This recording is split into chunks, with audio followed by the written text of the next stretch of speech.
নমস্কাৰ প্ৰিয় দৰ্শক, পুনৰ এবাৰ আপোনালোক সকলোকে আমাৰ এই চেনেলটোৰ এটা খুবেই গুৰুত্বপূৰ্ণ ভিডিঅ'ৰ মাজলৈ আন্তৰিক স্বাগতম জনাইছো।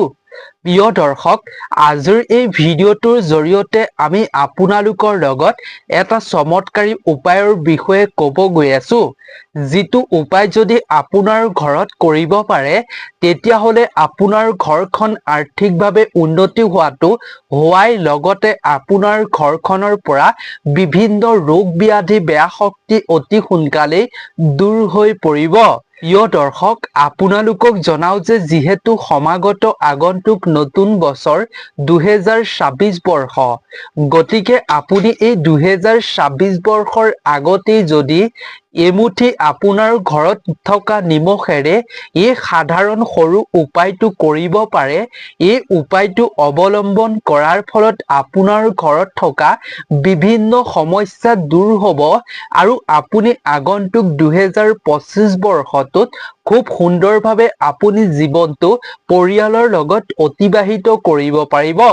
সেইবাবে আপুনি আজিৰ এই ভিডিঅ'টো সম্পূৰ্ণকৈ চাওক। আপোনাৰ ঘৰৰ পাকঘৰত থকা এমুঠি নিমখেৰে আপুনি এই উপায়টো অৱশ্যেই আপোনাৰ ঘৰত কৰিব। ঘৰত যদি নেতিবাচক শক্তিয়ে বাস কৰে, অৰ্থাৎ অপশক্তিয়ে যদি ঘৰখনত বাস কৰে, তেতিয়াহ'লে বিভিন্ন সমস্যা, বিভিন্ন ৰোগ ব্যাধিৰ সৃষ্টি হয়, যাৰ ফলত এখন ঘৰলৈ ধন টকা পইচাটো ঠিকেই আহে, কিন্তু ঘৰখনত ধন টকা পইচা সেয়া ৰৈ নথকা হৈ পৰে। অবাবত খৰচ হয়, নাইবা বেমাৰ ব্যাধি হৈ সেই ধন টকা পইচাখিনি খৰচ হৈ পৰে। মুঠৰ ওপৰত আপোনাৰ ঘৰলৈ যিমান আয় আহে, আয় হয় আপোনাৰ ঘৰখনত, তাতকৈ আপোনাৰ ঘৰখনত ব্যয় বেছিকৈ হয়। গতিকে আপুনি এই সৰু উপায়টো আপোনাৰ ঘৰতে যদি কৰে, তেতিয়াহ'লে আপুনি সুফল নিশ্চিতভাৱে পাব পাৰিব। আপুনি ধনৱান হ'ব পাৰিব, ধন টকা পইচা সঞ্চয় কৰি। গতিকে আপোনাৰ বাবে এই ভিডিঅ'টো খুবেই এবাৰ সম্পূৰ্ণকৈ চোৱাটো জৰুৰী। এই ভিডিঅ'টো চোৱাৰ পাছত আপুনি যদি এমুঠি নিমখেৰে এই উপায়টো কৰে, অৱলম্বন কৰে, তেতিয়া আপুনি এই উপায়টো কৰাৰ প্ৰমাণ আপুনি নিজেই দেখি আচৰিত হৈ পৰিব।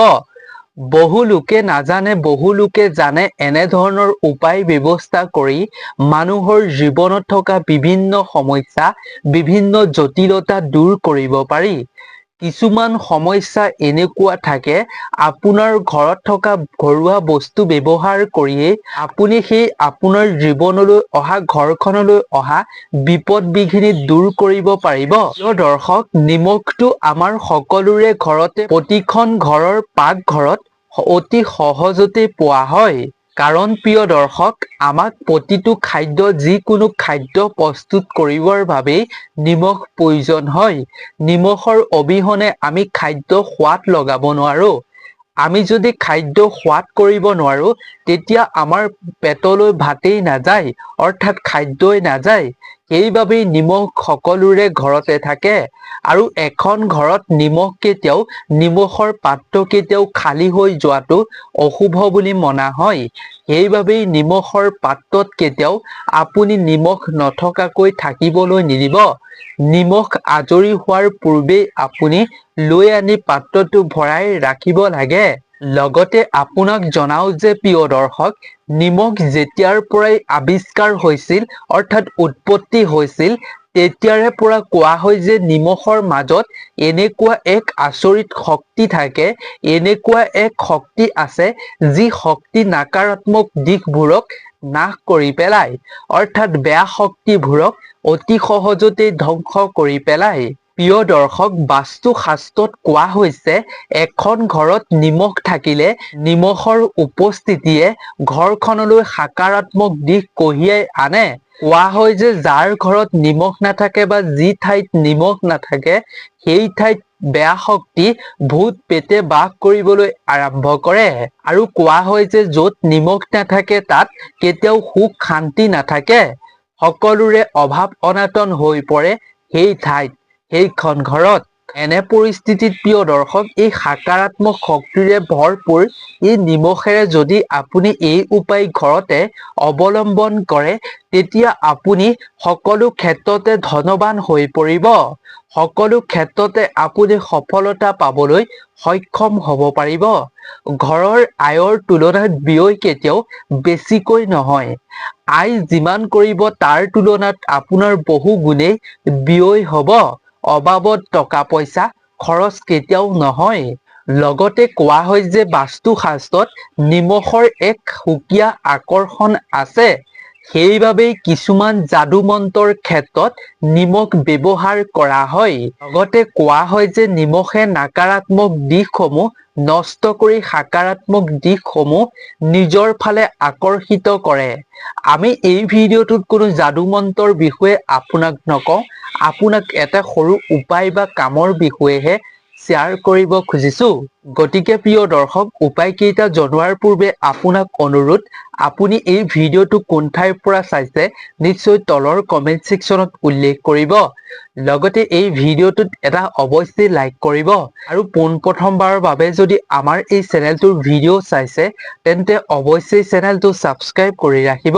প্ৰিয় দৰ্শক, এনেকুৱাও কিছুমান মানুহে কৰা দেখা পোৱা যায় যে নিজৰ প্ৰিয়জনক বশ কৰি ৰাখিবৰ বাবে তেওঁলোকে নিমখ ব্যৱহাৰ কৰে।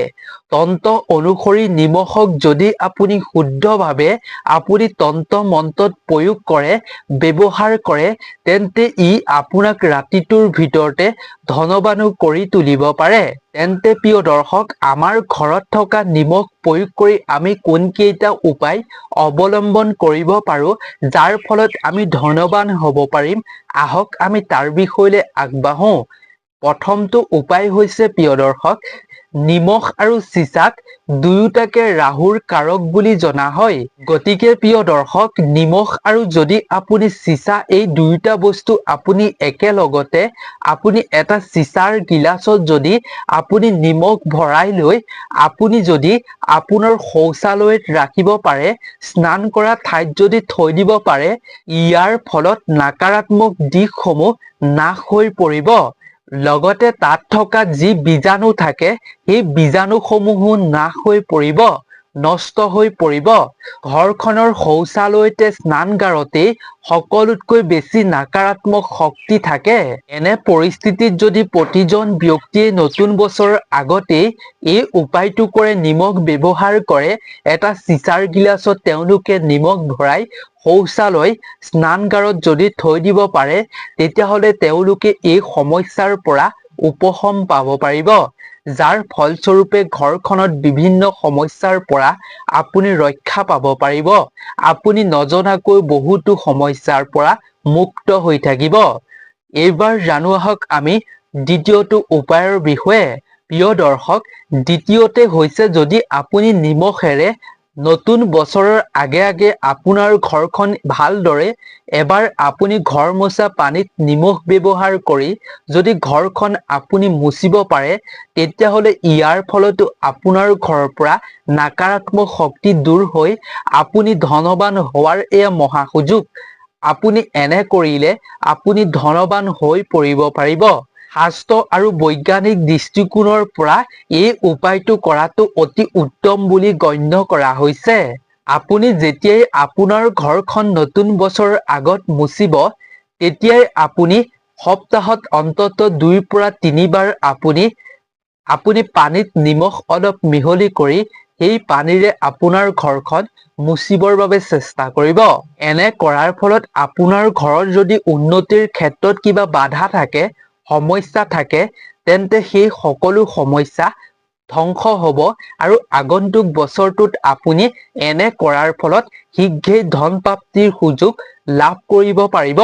কেৱল ইমানেই নহয়, নিমখেৰে এই উপায় কৰাৰ দ্বাৰা সাকাৰাত্মক শক্তি আপোনাৰ ঘৰখনত ভৰি পৰিব, যাৰ ফলত ঘৰখনত বেমাৰ ব্যাধি কমিবলৈ আৰম্ভ কৰিব।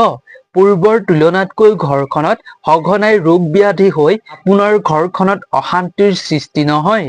লগতে ঘৰৰ উন্নতিৰ বাবে, ব্যৱসায়ৰ উন্নতিৰ বাবে আপুনি নিমখেৰে ঘৰখন মোচাটো খুবেই জৰুৰী। লগতে সাকাৰাত্মক শক্তি য'ত থাকিব তাতেই দেৱী লক্ষ্মীও থাকে বুলি কোৱা হয়।